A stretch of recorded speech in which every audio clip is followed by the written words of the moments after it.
ఇదిలా ఉంటే ప్రతిపక్షాలు ప్రభుత్వంపై ఇచ్చింది ఛార్జ్ షీట్ కాదని రిప్రజెంటేషన్గా భావిస్తున్నామని రాష్ట్ర రవాణా బీసీ సంక్షేమ శాఖ మంత్రి పొన్నం ప్రభాకర్ అన్నారు. తాము అధికారంలోకి వచ్చిన మొదటి నెల నుండే ప్రభుత్వాన్ని విమర్శిస్తూ మళ్లీ ఛార్జ్ షీట్ వేయడం సరికాదన్నారు. బీఆర్ఎస్, బీజేపీ పార్టీలు తమ ప్రభుత్వాన్ని అస్థిరపరిచే ప్రయత్నం చేస్తున్నాయని ఆరోపించారు. ప్రతిపక్షాల ఛార్జ్ షీట్లోని అంశాలు ప్రజా సంబంధితమైతే పరిశీలిస్తామని స్పష్టం చేశారు.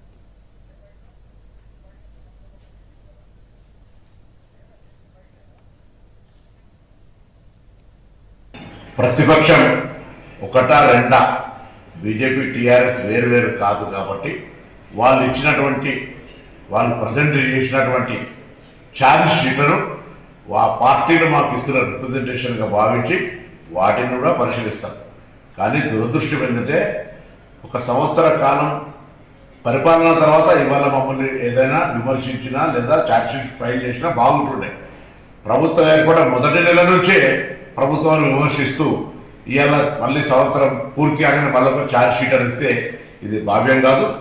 తప్పకుండా వాళ్ళు ఇచ్చిన ఛార్జ్ షీట్లో అంశాలు, ప్రజా సంబంధించిన అంశాలను అన్నింటినీ కూడా మా ప్రభుత్వం పరిశీలన చేస్తుంది.